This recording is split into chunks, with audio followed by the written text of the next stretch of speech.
like I got a goobly glob right on the lens. There we go. Not sure what that was, but I don't want it in the lens. Bass Lightning here, and welcome to my bass workshops 2023 into 2024, of course. And no drums or guitar, vocals or anything today. Just gonna go over some concepts. As far as where I'm at when I am constructing bass lines, and that would mostly be for my original material. I mean, obviously, you know, if I'm in a cover band, I'm not constructing bass lines. I'm, pulling them off from the tablature or the standard notation and rehearsal with the band and homework assignments and learning somebody else's bass line. So it's a different mindset. I'm just learning something that's already written.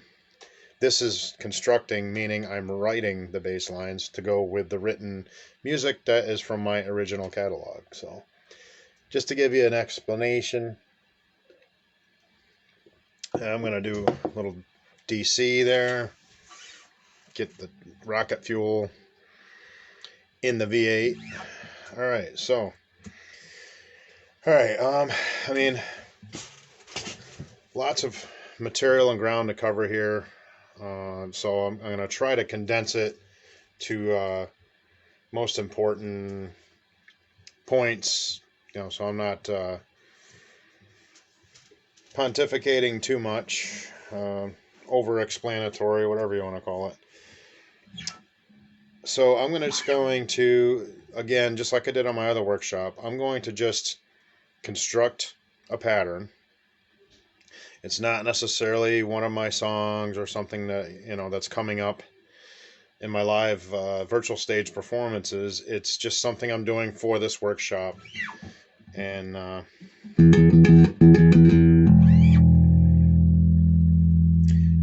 we will see. I will figure something out. So I'm going to go.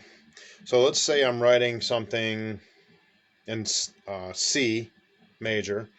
And let's say I'm working off, the fourth, and I'm working off the octave, and maybe the minor third thrown in there as well. So if I'm going to the fourth, and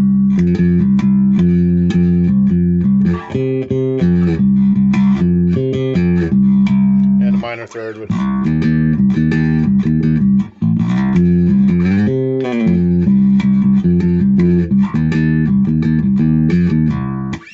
See how that works pretty good together, that pattern. So in those intervals, I try to pick things. I'm not always diatonic with my selection and what key I'm writing something in. I don't always start in... I was trying to think of the best way to articulate this. It's hard to just come out with it. I mean, it's, for me, I'm not a teacher, but the best way I can explain how I do it is usually I write the guitar line first, usually, like a rhythm guitar part. So if I'm to pick up the rhythm guitar, and let's say I've already written this example that I just played. I haven't, but for sake of time and example purposes, we'll say I have written this part. I'm just going to take this one part and build on it instead of trying to construct an entire song. We'll be here all day, but so...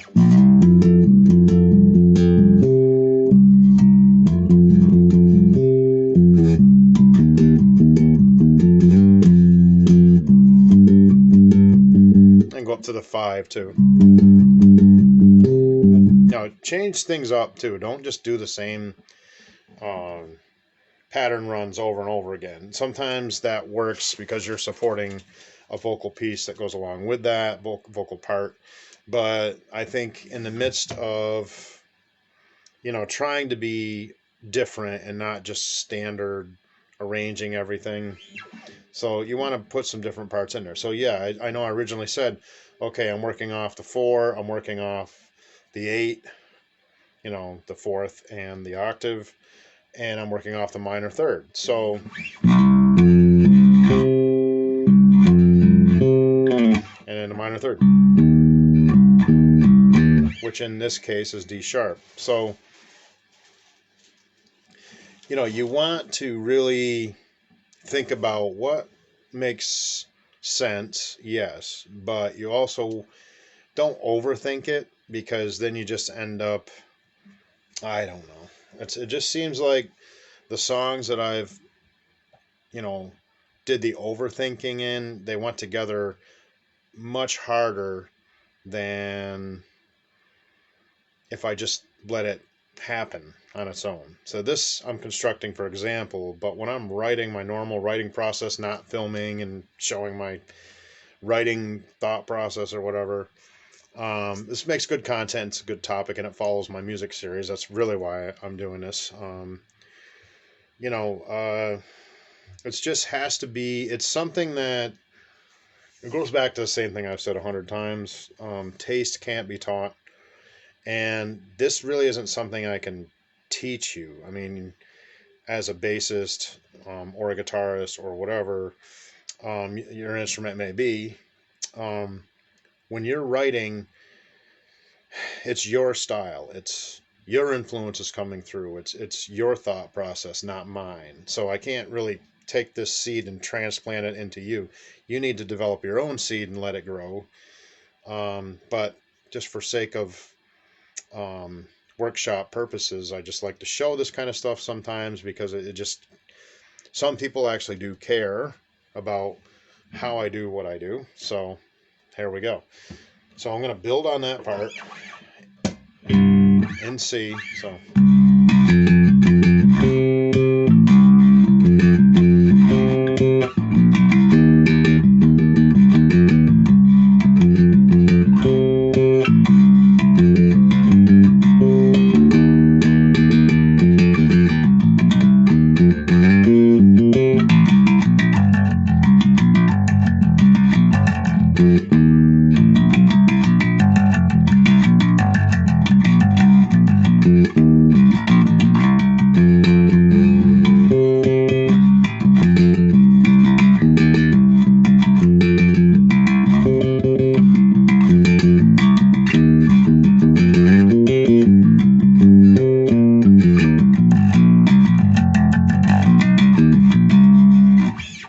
now you can see how I built on that way more than when I first started that pattern for you all. I built onto that idea. Now, what did I add specifically in theoretical context, since I've got to verify everything online all the time? I will explain it. So, in adding in more intervals into that pattern, more notes, a little bit of a scale, and because I did a chromatic, part of a chromatic scale, and that goes also, another thing is I take bits and pieces of scales, and what I do is I break them apart and fit them in like a puzzle. I've explained this before on other workshops, but I do that quite often. Guitar, I do it all the time. So, but you got to know the rules before you break them. So there you go. There's that. But learn the scales. Don't learn bits and pieces first and then try to figure out what it is. Learn the scales first. Then you can dissect and do different things with them and make different interesting combinations, which is what I do. That's my thing. I do that all the time. If you see my lead playing, my guitar work, I'm not trying to be an Eddie Van Halen wannabe, like as I see a lot of guitarists out there. No. Yeah, he was a great guitarist, legendary music, legendary innovative techniques and all that. I understand that. Do I want to spend hours and hours each week learning his guitar work? Oh, great, I can play an Eddie Van Halen guitar. No, I know some of his. I think I know like a couple of Van Halen songs on guitar and bass. But I don't. I'm only using Eddie Van Halen. No disrespect and rest in peace. I'm only using him as an example because I see other guitarists on this circuit and others, and it just seems to be all they can really do. They just copy other guitarists' riffs, and they spend all their time doing that. And I guess that's good for, the professional market because you can get hired on as a lead guitarist knowing a lot of these classic standards. Yes, of course, that's an important part of your package and what you offer and bring to the table. I understand that, but this is songwriting. I'm talking about creating music, making your own music, carving your own parts out, constructing and arranging, and pulling from music theory and knowing what you're doing in that process so that you can create the best music you possibly can in your influence and style. I'm a hard rock style player. Everybody knows it. Been like that for a long, long time. Probably always will be. But there's other styles: funk, blues, country, jazz, metal, black metal, subgenres, hard rock alternative. That's more where I sit, kind of like hard rock alternative with a classic flavor to it. So that's kind of where I've always that's my style that just comes out. I can change it and alter it, but I have to use that. Remember that thinking thing I was talking about? I have to actually put the effort into playing in that feel and that style when I change styles, and that's okay. It comes natural to me, yes, but my heart's not in, my heart's not in country. I can play it, until I'm blue in the face, but I just not into it. I'm not into being a Guitar Hero regurgitator or a bass hero regurgitator. Yes, of course, I know tons of bass lines, John Paul Jones stuff, Geddy Lee stuff, Stanley Clark stuff. Those are my three biggest influences. But this workshop isn't really about me. It's about what I'm presenting. So I don't want to get into my whole melting pot. I get sidetracked with that stuff. So, in explaining, like coming back to the topic, and constructing parts, bass lines, so you can see as I built into that progression in C, I started out with just the fourth, the octave, and the minor third. Then I added in the fifth. Then I added in part of a chromatic scale and a pentatonic walk down. So I guess depending on what's in front of you and behind you harmonically, but depending on which direction you're heading to, that can be called different things in theoretical context, So this being minor third, major third, fourth. See that? It's kind of dissonant, isn't it? So that would be, since you're heading up, that would be your flat 5. That's your perfect fifth. So some artists call it flat 5.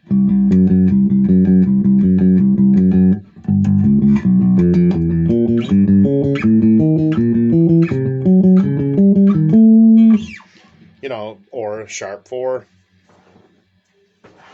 Because it's depending on which direction you're heading, it's called something else. Just like an harmonic equivalent, to you theory heads out there, you know what that means.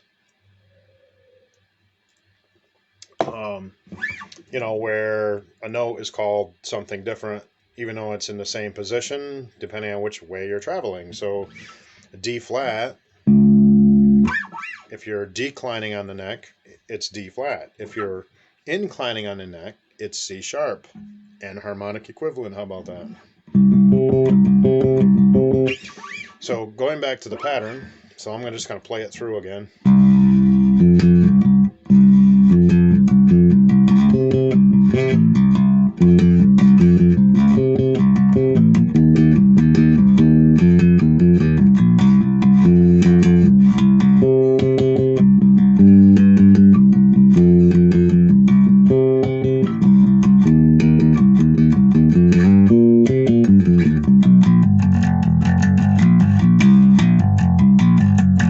So now there's a chromatic mixed in with a part of a pentatonic scale. So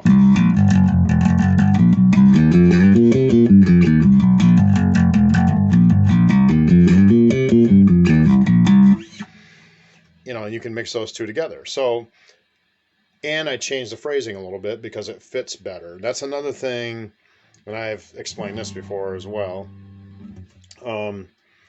You just trying the best way to articulate this, because I'm not a bass teacher, I'm not a guitar teacher, don't want to be, don't care, don't want to. But I like doing this because it shows the inner workings of what I do here. And I do have hundreds and hundreds of followers and fans that actually like to watch this kind of stuff. So I'm sorry it's not as exciting as my virtual stage performances where it's just, let it rip, So, yeah. And when I'm thinking in modes of pattern, you also, let's say, okay, so we have the A section.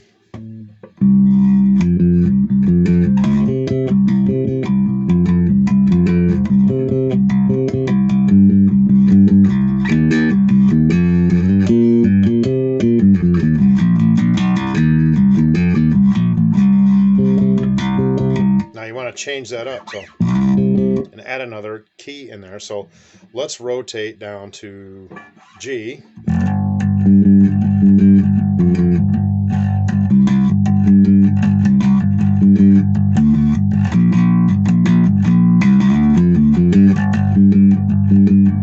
Only I'm changing to the octave right at the beginning of the progression instead of going to the fourth at the beginning of the progression. But it's basically the same framework as the tonic, which is C.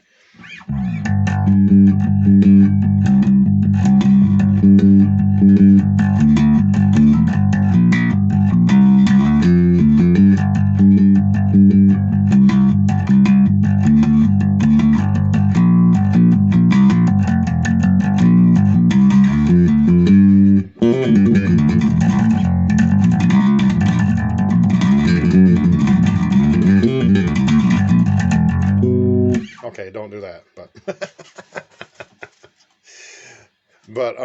yeah, so that's basically it. Is you need to just think about the feel of the song, number one. And number two is think about the theoretical context that you want to use in that song. Are you going to do a lot of riffing? Is it going to be a lot of just hard rhythms taking over, the main part of the song? Is it going to be funky? What's the feel going to be like? Is it going to be swing? Is it going to be in a different timing signature? Is it going to be in 3/4? Is it going to be in 5/4? Is it going to be, 6/8? Is it going to be in 7/4? And so on and so on and so on. So, and just remember as you're writing the piece that that many beats per measure is how you're doing the phrasing across the stave. So you want to do, if it's 5/4 piece, make sure you're writing in the 5/4 frame of mind. So this piece in 5/4, so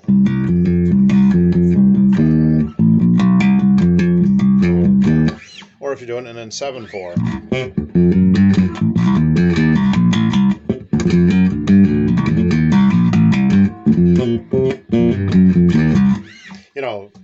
One, 2, 3, 4, 5, 6, 7. 1, 2, 3, 4, 5, 6, 7.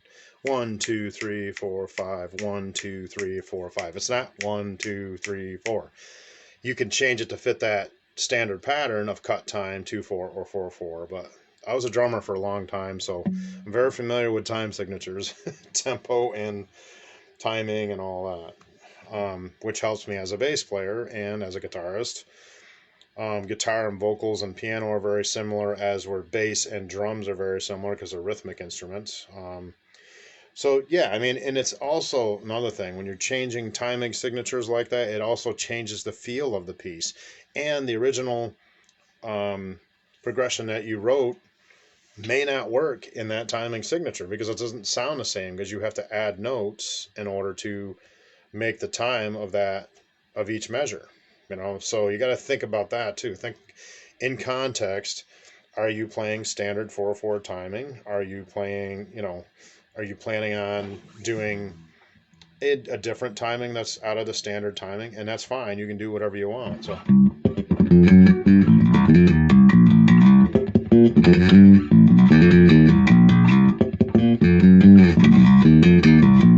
I'm using the exact same notes that I wrote the pattern in, but because I'm playing it in 7/4, it sounds completely different. You have to take those things into consideration. So that's a huge deal too, is timing signatures. Make sure, it helps to work with a drummer who knows what they're doing as well, because then you can kind of know what each other's implying at a glance and work on those things. And the drummer is all about timing and tempo and dynamics. So that's another thing. What are your dynamics going to be? So.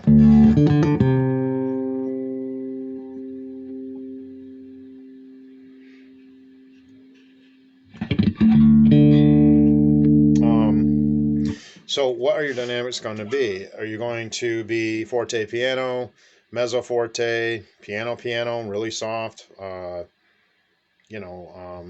you crescendo into, usually when you're going into a chorus, you're going to crescendo into something louder and playing harder and more aggressively, because you're usually wide open on a chorus, especially in rock music, big time. That's usually the biggest grandioso, heaviest of dynamics. You usually don't see a chorus. It's kind of like the home stretch, in a motocross race or something. The last lap, you're pushing hard to get your spot. If you're in the lead, you're pushing hard. You don't want nobody to pass you, right? So it's the same idea. And when you're in the chorus, that's the biggest crescendo of dynamics usually, not always, but usually in a song, especially in pop music, rock music, even country, same thing. Blues, it's a little more jammy, but it tends to have that as well.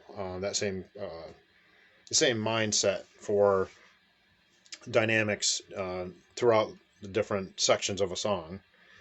So that's another thing to keep in mind. The only way I can really convey that or teach that to you is that it's all about pressure points too. So I can explain some of that with dynamics. I mean, it's I know that you experienced musicians, you probably already know this, but I'm just going to explain it anyways.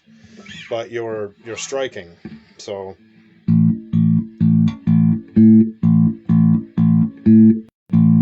if you're, say, mezzo forte, forte piano,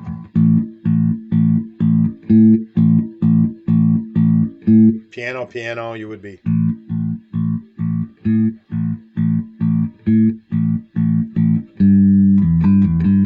Now, when the lead singer's at the mic in most popular music that has vocals, and you're not in some kind of improv, prog rock project type of thing, in most popular music, when the vocalist is on the mic, whether it's a female, male singer, whatever, you're usually in your piano side of your dynamics. So at least I am always, any singer is on the mic, and I go from.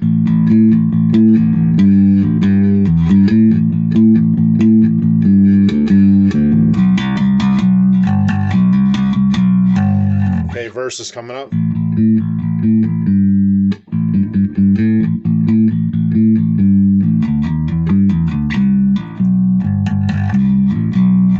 Or you can split it up right in the middle of a section where the dynamics I'm talking about. So let's say I'm playing piano dynamics.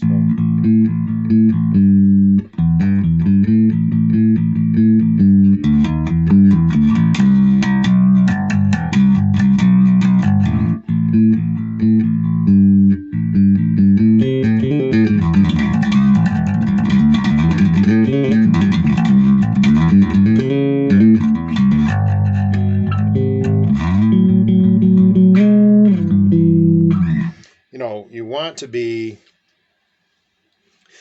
very accurate with your dynamics. And I mean like super accurate, because that makes the whole band sound tighter when the bass player isn't cranking off the side of the stage too much and digging in too much. you have to have a sense. Everybody does. The drummer, the guitarist, the banjo player, the keyboardist, whatever. Everyone has to know dynamics. Everybody.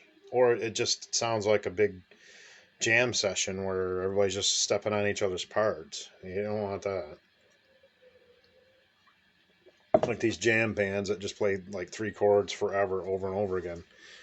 I guess it's okay if you're just jamming, then you're just having fun. But if you're actually playing a real song and constructing it, and you're going to present this out live on stage as a project, or even in the studio to record it, which you got to listen to the rest of your life, then these things are important. I mean, you need to think about everything that you're doing in terms of without overthinking. Remember, I always say that taste can't be taught, and don't overthink. But through your practice, through your theory studies, through knowing scale configurations and chord configurations, whether it's bass, guitar, whatever, you need to practice those things. Start with your basics, a Mel Bay, beginner's book is fine. Get your basic, whole note, half note, quarter note, eighth note down. Then you can move up to triplets, 16ths, 32nds, 64ths, and just be able to, but you need to be able to make not just mathematical sense with your timing, but it needs to sound good. So if what you're playing doesn't really sound good, it just sounds like a mess, then it doesn't really matter what you know now, does it? So it has to actually, be tasteful, fit the song's feel and what it's, what the song is conveying, whether usually it's vocal orientated. So I'm not really speaking to instrumental type of bands. Like a Kilimanjaro kind of thing. That's a different. I mean, you still want dynamics. Don't get me wrong. You always want dynamics. I mean, obviously, the bass player isn't thumping away while the guitar player is doing a solo. The bass player is usually backing off. Then when he gets his turn to do something. Then of course you step up. You crescendo the dynamics and go into your parts and whatever you have that you want to do, whether it's improvised or scripted or whatever. Each player does his or her thing. That's just how we organize it in professional music. So, that's really, if you get anything out of this workshop today, those are some important points that I stressed here. I gave some examples, not of every single thing, because because I'd be here all day, but that's really important. Dynamics, structure, organization, theoretical context as to what are you doing in the intervals, in the different sections. So when I went down to G, okay, from C, remember?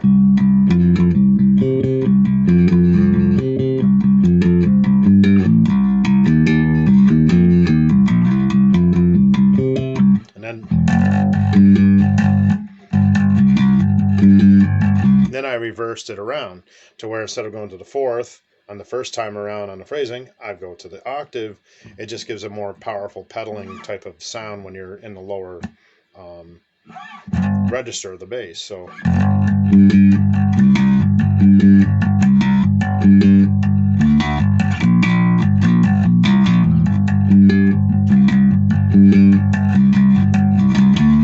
now you want to put something else in there, say.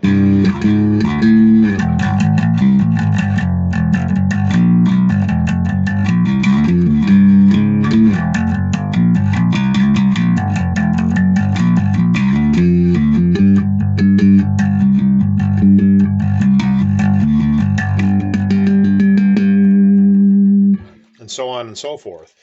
Now you can see as I'm building parts in there, I'm bringing in other parts that weren't there before, and that's what you want to do. As long as, and I've said this before, I'd hate to keep repeating myself on these different things, but the same concept seems to come back into play. As long as you cement the phrasing in with what you finally decide is going to be the parts that are in that particular song. So that's what you need to do, is you need to actually, think it through without overthinking. in, figure your structure and what you're phrasing. Now, if you're doing it on sheet music on the stave, then write it out, whether you're in treble clef or bass clef. Now, Jeff Berlin plays in treble clef on bass. So he's actually reading treble clef and playing bass parts. Why he does it that way, I don't know, but it makes sense to him. So whatever works, you can do that. Obviously, you can do that. It works. You just need to know the difference where the notes are located going from treble clef to bass clef on the stave. That's something you need to learn yourself. I use it as more of an educational tool instead of, for my own study instead of, actually downloading sheet music to learn pieces of music. I'll do that sometimes if something's really fast, like some of the old Rush bass solos or something, where it took me a while to figure that out, a certain part or whatever that Getty was playing, I would look at the sheet music to see what the actual notes were because it was too fast for my ear to, he was doing some really fast, 16th notes, 30 seconds, into eighths, and it just really fast, and it was hard for me to just play by ear and figure it out. Academic approach is always going to be the right way to do it. Not necessary all the time, but it is your best, I guess I would say, method to learning, for one, and for two, for deciphering parts if you're doing cover music. And also if you want to memorize your own parts, learn what a natural note means, learn key signatures, learn where all the notes are on the stave for treble clef and bass clef, learn all that stuff and be able to transcribe your own music, be able to write your parts down. Then you'll never forget it because you're not going by memory. Now you're using a different mode of function. Now you're reading off a sheet of music that you wrote, say it was 10 years ago. It's still there. As long as you keep your reading skills sharp, you can follow along. I'm certainly not a sight reading expert, but I can follow along and I know what the notes are and what they mean and the timing and, and all that.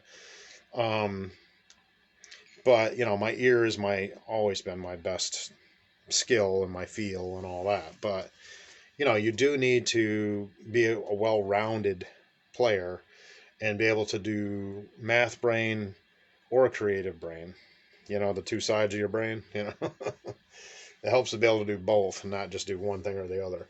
Now I had, what was a theory class with a guy, and I'm not going to mention any names so people aren't insulted or whatever, years ago. And just to give you a prime example of what I'm talking about, he was an expert in the classroom. I mean, the dude was definitely really good at math, which helps because it's similar to like algebraic formulas. I was not an expert in math. I think I was like a C student in math, where I'd have A's in English and science and history. So go figure. But and art. But I think this is a good example. So I mean, he would blow everybody away. He would walk up to the chalkboard. He would do the chord restacking, everything perfect, like better than anybody in the entire class, better than me. Where it would take me longer to figure out what, the chord structures and the restacking and knowing what notes to go to on the stave, depending on what type of arrangements we were doing, and then the key signatures and memorizing that. It's a discipline to learn it, So I would be going along, I wasn't really that fast at it. I could get by, but I certainly was not the star theory student in class, Okay, so this same guy would come out and do jazz gigs with us, and he could not play to save his life. As soon as the director would give him a solo, it was horrible. It was all out of key. And they would let him do it every time. I never understood that. It's like, well, why are you letting this guy continue? He should just play rhythm, follow along. The other guitar player was actually a much better guitar player in terms of knowing what solos to play and all that. And again, not mentioning any names, but anybody who was in a jazz band will know who I'm talking about with me at MAU back a long time ago. And, I get my solo, I'd have the whole place jumping, screaming out my name sometimes, the whole entire auditorium, Why is that? Because I would play solos that weren't necessarily complicated, but they fit the song. We did, what was it, Celebration from Kool and the Gang, and I used to always have a bass solo during that every time, and I did variations of it, kind of the same idea. I just used some fifths and walked around the neck a little bit on my Rickenbacker bass that I used at the time. For years, I used a Rickenbacker 4001 series. That's I started with a Court bass, but really I started with the Rickenbacker because the Court bass I only used for a handful of gigs, and then I got the Rickenbacker, and that just kind of the Court bass became a backup. And then that became my main bass for years. And I played hundreds and hundreds and hundreds of gigs with that bass. I don't know how many, 600, 700 gigs with that. So, and the reason why I tell you this is that you can be good at the math side of the brain part of things, being music theory, and you can know all the notes, be able to explain everything in theoretical context in terms of treble clef, bass clef, what is it on the stave, configure everything perfectly. And then you pick up the instrument and you can't play to save your life. You can't, he was terrible. You know what I'm saying? Like, terrible. Every single note was out of key. It didn't fit the songs. He had a solo in a couple different songs. And it's like, look, just keep him on the rhythm and have the other guy play guitar. Don't let him play lead guitar until he learns how to play lead guitar. Which surprises me on how we took second place in the Nationals, because I don't believe we had the songs that were selected didn't have any of his guitar solos in it at the national stage down in Virginia. So again, not trying to like relive the past and whatever, live in the past, but it's just a prime example. If you're gonna learn the technical side of music, that's great, but you need to actually be able to play it. So the way I learned was in reverse. I learned how to play first because I was drumming at 7 years old, moved on to guitar for a while, and then moved on to bass when I was in my early teens. Jumped right into professional music at a young age because my family, my cousins had a professional band for decades before I came along. I replaced their bassists. Bada boom, bada bing, I was in the right place at the right time. Did several hundreds and hundreds and hundreds of shows with that band.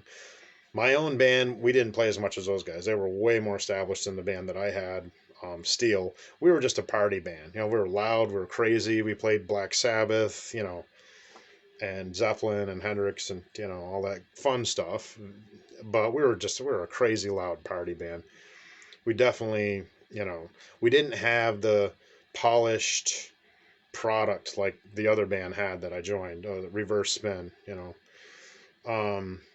we were not polished like those guys. Those guys had that fine-tuned machine going for long before I came along. So why I'm telling you this stuff isn't to just say, hey, this is my music history. It doesn't mean anything anymore, but something I did. It's not that at all. It's because showing you that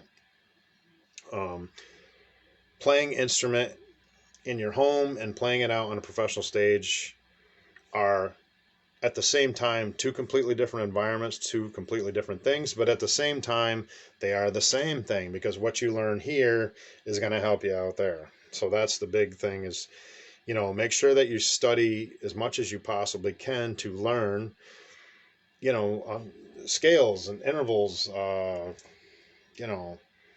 arpeggios, learn your, all of your intervals, whether it's, if you're playing in a D flat key, then make sure you're playing all the scales in D flat key.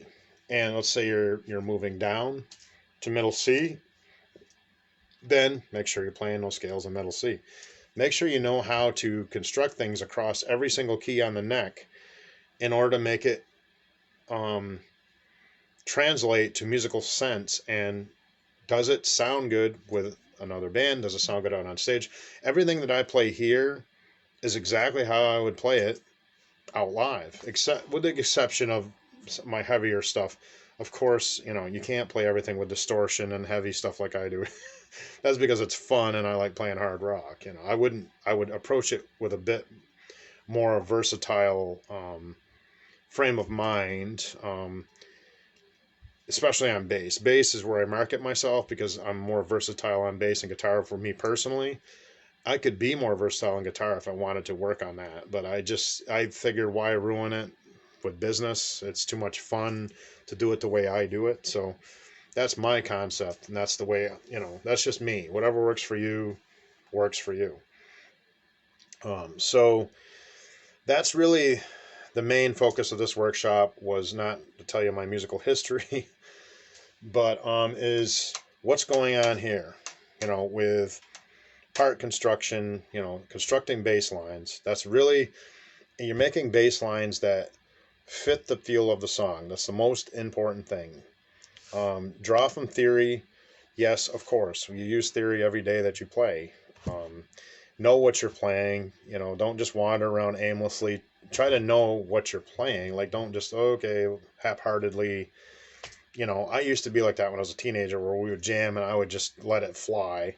Wasn't even really thinking about what I was doing. Those days are long gone. I eventually improved myself, said, look, I need to understand what's going on more, learn more. So that's why I took theory. That's why I joined a jazz band for 4 years, and so I could learn more on the theory end of things and the more of the the technical side of music. I did learn how to play first, which I think is better because I can do both ways. I can play by ear, or I can play from an academic standpoint, and that takes a long time. It took me a long time to establish both parts of that playing, both aspects, but I'm certainly not. I don't go out on stage and be like, okay, well, here is a G major scale,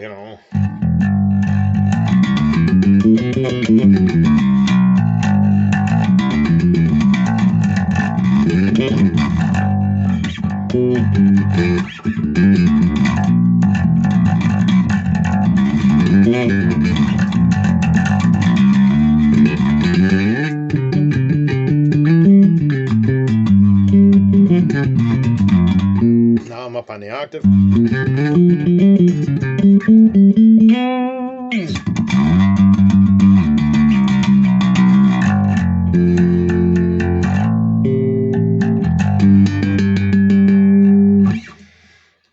See what I'm saying?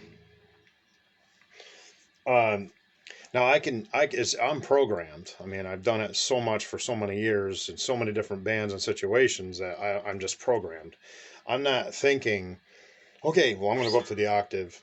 Yeah, I'm thinking it, but it's just an automatic reaction. I'm not really going, okay, let's say I'm an E. I'm not, okay, octave.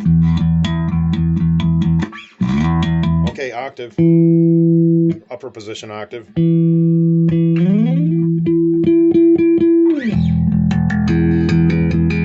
Open position, closed position. I'm not really thinking like that when I'm playing. I mean, I used to think like that back when I was learning how to play, I guess to some degree. I mostly learned pulling stuff off records back, pulling up Alice Cooper songs and Kiss and, and all that kind of stuff. Hendrix and Zeppelin, of course, and Aerosmith. And, I learned AC/DC. The classic standards really got me into really thinking in terms of pattern thinking, phrasing, and the mindset that I had to be in order to play in a band, to be out good enough to get paid to do it live, And then my solo and stuff came kind of later, where I was more of just a cover player at first up front. Then I started songwriting with another songwriter, where I would co-write and do some of my own material. And I've explained all this stuff before too. But my point in telling you that is that you can progress yourself through your music in different ways. You don't have to follow the same path everybody else has followed. Learn it in your own way, whether it's through academic side of it or through just feel and ear playing. That is really a lot of what I do now. I'm not thinking academically every single time I play, but when I want to learn something or improve, of course, and I'm working on something, then you kind of have to, because that's the universal language. I mean, if you're learning how to speak French, then you got to learn how to speak French, not just half English and then, okay, well, I know some vowels, I know a couple of partial words. No, you've got to learn the language. It's the same idea. And that would be, if you're pulling anything from this today, from what I'm showing you all as a professional basis for many, many years, that is really the main thing. Take the academic approach, yes, but learn how to play the instrument first so you know where all the notes are. And that would be my advice to new and up and coming players. Of course, learn how to play the instrument first. Don't take it from the other side, because I know I gave you that one example of that guy. I know a few people that have done that, and they are terrible. They know more, they know a bunch of technical information, like they can go up on the chalkboard, and I can name more people like that. Some people I was in Boston, some people I knew all over the place that, and they're great at deciphering, picking things apart, and, because they have that math brain.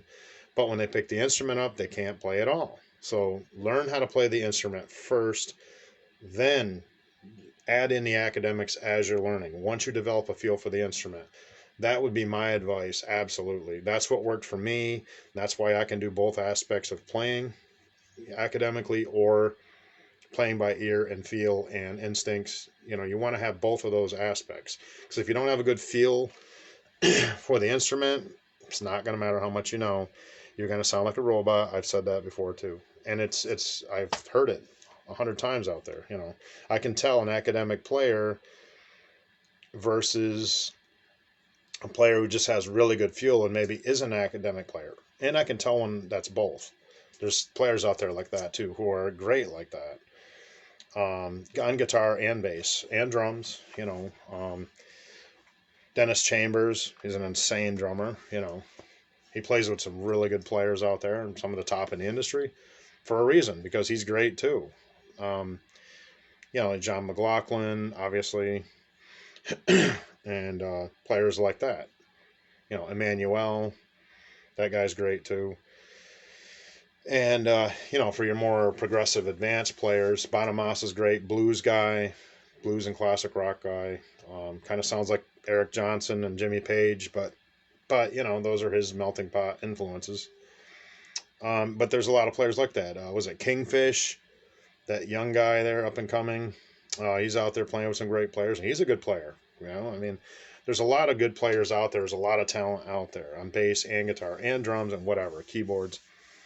The whole key is to not worry about any of that. I never have. I don't care how many other great players there are out there. I don't look at it like, oh my God, look at them. I'm going to give up. No. I've always had 100%, 300% confidence in myself, my own playing, and my abilities. And I like my playing more than anybody else's. I always said that. It's like, well, I'd rather hear myself play. I like my own playing better. Yes, of course, there's always somebody who has more knowledge, who's more advanced than you at anything, and less. But I don't worry about where I'm at on the totem pole. I just do my thing, man. That's it. And that's what you should do, is don't worry about where you're at on the totem pole of skills. Just develop your skills and work on it. And the natural feel and natural talent is hard to teach. You either have it or you don't, but you can develop it. If you don't have it naturally, you can develop it. Absolutely. It doesn't mean you can't develop yourself. And never short play yourself. Don't count yourself out. Absolutely not. But just work on those things that I said. You have to. My workshops are a little different. I don't go through every single thing that I'm explaining and play. I can play everything and say, okay, well, this is what you do here. I do a little bit of that, but mostly what I do is creative instruction, and because that's what I enjoy. So thank you for joining me, another bass guitar workshop, and I hope that you all have a great day. Be safe out there, and like I always say, all the insanity that's going on out in the world, music brings people together, regardless of your political background, regardless of your religious background, regardless of your sexual orientation or any of that. Music brings people together of all different kinds, and that's what's so great about music. It's a universal thing. It's kind of like love, or it is love. I mean, music is musicians loving their music, loving their instruments, performing in front of people, be it online, virtual stage, or out live in person, whatever. In this modern world, I think we need more music and calm some of these people down, you know. And I think I will take all of my workshops in this direction probably forever. So if this stuff bores you, I'm sorry. This is the way I do my workshops. I do a lot more talking and less playing during my workshops, and then a lot more playing and a lot less talking in my virtual stage performances or sit down sessions or whatever. That's just how I do it. I appreciate everyone who follows my work, and you can always check out my Reverb Nation site. That would be Bass Lightning. My YouTube channel, which would be Bass Lightning 666 YouTube. And it's basically the same content that's on here. It's just over on that platform. Depends on what you prefer. Also, SoundCloud, you'll get my earlier work. MP3s, audio only. I did all the instruments, the mixing, and everything. Also on my Reverb Nation, I did all the instruments, vocals, everything, productions. Had a little help with a couple of the songs. I'd mentioned credits before on that, but for the most part, it's all me playing all the instruments, recording it here at Darkanica. And I have a few sets out there of, some good stuff. Some of it's from past, some of it's a little more recent. But, definitely go over there and not trying to be clickbait here or something, but just if you want to check out my MP3s, you're certainly welcome to. You can see the reason why I mention that stuff isn't so much to just promote myself, but because you can see what I'm teaching here as far as what I'm doing in my workshops. You can see it come to fruition. You can see that I'm not just making this stuff up. It actually works. So that's why I mention that is, look, if you don't believe me, that's me. I can play any one of those songs at any given time if you guys ever want me to. I have to go back and review it, but yeah, I can play them. I made them up. I created them. I'm playing all the instruments. It's not somebody else, and I'm taking the credit for it or whatever. It's me. Believe me, this is not a fake channel. This is really me. I'm a real person. This is not a fake account. I'm from Bennington, Vermont, originally, USA, and then I moved up north about 23 years ago, northern Vermont, USA. And I am an actual real musician, real person. I've done this, 2,500 plus shows with the various bands throughout the years. I think the number's a bit higher than that, but whatever. Not going to go back through my tour books and count everything. I know that's right around what I've done in different projects. So you can take it with a grain of salt, or you can take it and understand it and enjoy it. Whatever you want to do, that's totally up to you. It's a free country. You can do whatever you want. And I appreciate everyone who follows my work, as always, and I will close you guys out.